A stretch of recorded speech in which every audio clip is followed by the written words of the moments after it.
بسم اللہ الرحمن الرحیم رب اشرح لی صدری ویسر لی امری واحلل عقدۃ من لسانی یفقهوا قولی ربنا زدنا علما یا معلم ابراہیم علمنا یا مفاہم سلیمان فہمنا۔ ہم نے سیرہ میں یہ جو واقع ڈسکس کر رہے تھے تو اس میں ہم نے یہ ڈسکس کیا تھا کہ عائشہ رضی اللہ عنہ نے یہ کہتی ہیں کہ میں سمجھتی یہ تھی کہ میری جو معصومیت ہے اللہ تعالیٰ ضرور آپ صلی اللہ علیہ وسلم کو بتائے گا، لیکن مجھے یہ خیال نہیں تھا کہ میرے بارے میں قرآن کی آیات بھی اتر سکتی ہیں۔ اور جب ہر راستہ بند ہو گیا تو پھر جب انہوں نے اللہ سے مدد مانگی تو اسی وقت نہیں وہی نازل ہوئی جو کہ آپ صلی اللہ علیہ وسلم ان کے پاس ہی بیٹھے ہوئے تھے، آپ کا سر جھک گیا، سینہ اور پسینہ آنا شروع ہوا ماتھے پہ، اور سخت سردی میں بھی آپ صلی اللہ علیہ وسلم کو پسینہ آ جاتا تھا اور آنکھیں بند کر لیتے تھے اور ایک خاص ہیوی قسم کا بوجھ محسوس کرتے تھے، جس کے لیے اللہ تعالیٰ نے کہا بھی ہے کہ اِنَّ سَنُلْقِي عَلَيْكَ قَوْلًا ثَقِيلًا، کہ بے شک ہم تمہارے پہ ایک بھاری بوجھ نازل کرنے والے ہیں۔ اب جیسے ہی وہی ختم ہوئی آپ صلی اللہ علیہ وسلم نے ہنسنا شروع کر دیا، خوشی سے آپ بہت ہنسے اور آپ نے فرمایا کہ اے عائشہ، اللہ نے تمہاری جو معصومیت ہے وہ ظاہر کر دی ہے۔ سورہ نور کی 20 آیات جو اللہ تعالیٰ نے نازل کیں اور جو کہ صرف عائشہ 10 ان میں سے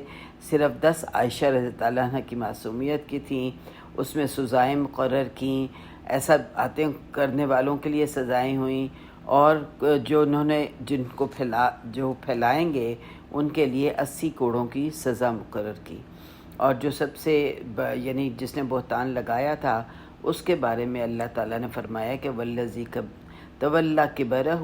منہم لہ عذاب عظیم، کہ جو ان میں سے بڑا ہے اس کے لیے عذاب عظیم ہے، قیامت کے دن شدید عذاب میں نازل کیا جائے گا۔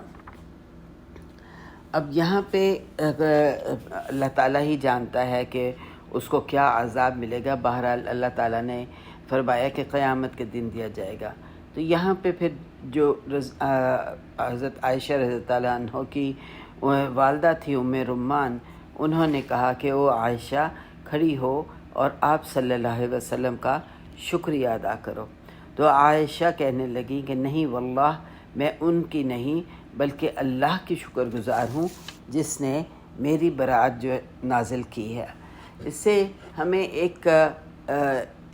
اور یعنی کہ ان کا ایک عورت کے اندر جو غصہ اور جو کہ رنج اور جو غم تھا اس کے بارے میں بھی پتہ چلتا ہے کہ ان کو اس بات کا دکھ تھا کہ ان کے خامن نے ان کا ساتھ کیوں نہیں دیا، حالانکہ اس میں رسول اللہ صلی اللہ علیہ وسلم اپنی بیوی کے اوپر ان کو پورا اعتماد تھا اور وہ جانتے تھے کہ میری بیوی ایسا نہیں کر سکتی، لیکن جو حکمت وہ جانتے تھے وہ ہم نہیں جان سکتے، اور اس لیے انہوں نے حضرت عائشہ رضی اللہ عنہ کو جب ان کی خوشی کس چیز سے ظاہر ہو رہی ہے کہ جب آیات آئیں اور وہ بہت خوشی سے ہنسے۔ عائشہ رضی اللہ عنہ ایک پرفیکٹ جو کہ عموماً ایک بیوی کا ری ایکشن ہونا چاہیے وہی ان کا ری ایکشن تھا۔ انہوں نے کہا نہیں، میں تو اللہ تعالیٰ کا شکر ادا کروں گی کہ جس نے میری برات ظاہر کی ہے۔ اب جو ابو بکر رضی اللہ عنہ مصطح کو صدقہ دیا کرتے ہوتے تھے، اس کی مالی مدد کیا کرتے ہوتے تھے، کیونکہ وہ صاحب حیثیت نہیں تھا اتنا، اس کو پیسے کی ضرورت ہوتی تھی، تو ابو بکر رضی اللہ عنہ اس کو اس کی مالی مدد کیا کرتے ہوتے تھے۔ اور جب یہ واقعہ ہوا اس کے بعد انہوں نے اس سے ظاہر ہے کہ ایک والد تھے اور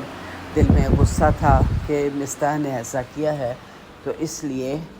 انہوں نے یہ کہا کہ اب میں مصطح کی مدد نہیں کیا کروں گا، اور قسم اٹھا لی کہ میں مصطح کی مدد نہیں کروں گا، جس پہ اللہ تعالیٰ نے آیات اتاری اور یہ کہا کہ قرآن میں کیا کہا کہ کیا جو صاحب حیثیت لوگ ہیں یہ نہیں چاہتے کہ ان کے گناہ اللہ معاف کرے، تم درگزر کرو اور معاف کر دو۔ تو اللہ تعالیٰ نے قرآن پاک میں یہ آیات اتاری، اور اس سے ہم دیکھتے ہیں کہ ہمارا دین کیا دین ہے۔ برا کرنے والوں کے ساتھ یہ نہیں کہتا کہ برا کرو، بلکہ کیا کہتا ہے، معاف کرو اور درگزر کرو۔ یعنی کہ آپ اگر ہم اس وقت دنیا کا کوئی بھی جو کتابی دین ہے، چاہے یہودیت ہے، یہ عیسائیت ہے، اگر ہم دیکھیں تو ہمیں اس قسم کی درگزر اور اس قسم کا بلند اخلاق وہ کہیں پہ بھی نظر نہیں آتا کہ جو ہمارا دین ہمیں دے رہا ہے۔ اور وہ یہ کہہ رہا ہے کہ اللہ تعالیٰ نے یہ فرمایا کہ نہیں، تمہیں کچھ کہنا نہیں ہے، تمہیں بدلہ نہیں لینا ہے، اور کیا کرنا ہے، تمہیں معاف کرنا ہے۔ اور اللہ تعالیٰ نے بہت ہی خوبصورت آیات ہیں جس میں کہ اللہ تعالیٰ یہ فرماتے ہیں کہ وَلَا يَعْتَلِ أُولُو الْفَضْلِ مِنْكُمْ وَالسَّعَةِ أَنْ يُؤْتُوا أُولِي الْقُرْبَى وَالْمَسَاكِينَ وَالْمُهَاجِرِينَ فِي سَبِيلِ اللَّهِ وَلْيَعْفُوا وَلْيَصْفَحُوا أَلَا تُحِبُّونَ أَنْ يَغْفِرَ اللَّهُ لَكُمْ وَاللَّهُ غَفُورٌ رَحِيمٌ، کہ جو اہل فضل ہیں تم میں سے اور استطاعت رکھتے ہیں، وہ اس بات کی قسم نہ کھائیں کہ وہ ان مدد نہیں کریں گی قربا یعنی رشتہ داروں کی اور مساکین کی اور مہاجرین کی اللہ کے لیے۔ ان کو چاہیے وَلْيَعْفُوا وَلْيَصْفَحُوا، ان کو چاہیے کہ وہ معاف کر دیں اور درگزر کریں۔ کیا وہ اس بات کو پسند نہیں کرتے کہ اللہ تعالیٰ جو ہے ان کو بخش دے؟ اور واللہ غفور الرحیم، کہ اللہ تو بہت زیادہ بخشنے والا ہے اور رحم کرنے والا ہے۔ تو یہ آیات جب اللہ تعالیٰ نے اتاری تو ابو بکر رضی اللہ عنہ نے اپنی جو قسم اٹھائی تھی اس کا فدیہ ادا کر دیا، اور پھر پہلے سے زیادہ جو اس کی مدد کی، اور آپ صلی اللہ علیہ وسلم نے ابو بکر رضی اللہ عنہ نے فرمایا کہ واللہ میں جب تک زندہ رہوں گا اس کی مدد کرتا رہوں گا، اور پہلے سے زیادہ اس کی مدد کرنا شروع کر دی۔ تو یہاں سے پھر اب ہمیں کیا پتہ چلتا ہے کہ اللہ دیکھیں کہ اللہ تعالیٰ کس قدر ہمارے ساتھ درگزر کرتا ہے۔ ہم دن میں نہ جانے کتنے گناہ کرتے ہیں، ہمیں تو پتہ ہی نہیں ہے، جانے انجانے میں جو کرتے ہیں وہ تو پتہ ہی نہیں ہے، جان کے بھی کرتے ہیں وہ بھی ہمیں پتہ ہے، لیکن اللہ ہمارے بارے میں حساب نہیں رکھتا۔ اگر اللہ ہمارے بارے میں حساب رکھنا شروع کر دے، جتنی ہم اس کی نافرمانی کرتے ہیں تو ہم تو پھر سانس بھی نہیں لے سکتے۔ بہرحال ابو بکر رضی اللہ عنہ نے اپنی قسم کا کفارہ ادا کیا اور ان کی مدد پہلے سے زیادہ کر دی۔ اب زینب بنت جہش تھیں جنہوں نے یہ بات کی تھی، اس کے پھیلانے میں مدد کی تھی، تو ان کے دین نے ان کی مدد کی۔ عائشہ رضی اللہ عنہ نے کہا کہ اے اللہ کے رسول، میں اپنی آنکھیں اور کان گناہ میں استعمال نہیں کروں گی، واللہ میں عائشہ کے بارے میں سب سے اچھا جانتی ہوں۔ یہ انہوں نے زینب بن جہش نے کہا تھا عائشہ رضی اللہ عنہ کے۔ تو عروہ جو کہ میں نے پہلے آپ کو بتایا کہ عائشہ رضی اللہ عنہ کے بھانجے تھے، تو انہوں نے کہا کہ عائشہ نے کبھی بھی حسان بن ثابت کے بارے میں کوئی غلط بات نہیں کی، یعنی حسان بن ثابت بھی جو تھے نا، انہوں نے بھی ان افواہوں کو پھیلانے کی بات کی تھی۔ قرآن نے 80 کوڑے کی سزا دی تھی حسان بن ثابت کو، حمنہ بن جہش کو اور مصطح کو۔ یہ کوڑے مارے گئے اس لیے کہ وہ افواہ کو پھیلانے والے تھے۔ اور منافقوں کے جہاں تک کہ منافق کا بارے تھا عبداللہ بن ابی، اس کو کچھ نہیں کہا گیا۔ علماء کے کہنے کے مطابق اللہ تعالیٰ نے اس کا عذاب آخرت میں کم نہیں کرنا چاہتا، اس لیے کہ اگر وہ اس زندگی میں اس کو سزا مل جاتی تو اس کو آخرت میں پھر وہ سزا نہ مل سکتی۔ یہ علماء کا کہنا ہے کہ عبداللہ بن ابی کو کیوں کچھ نہ کہا گیا۔ یہ اللہ کا عدل ہے کہ دنیا میں اگر کسی کو عذاب دیتا ہے تو پھر آخرت میں وہ اس کی سزا نہیں دیتا ہے۔ بہرحال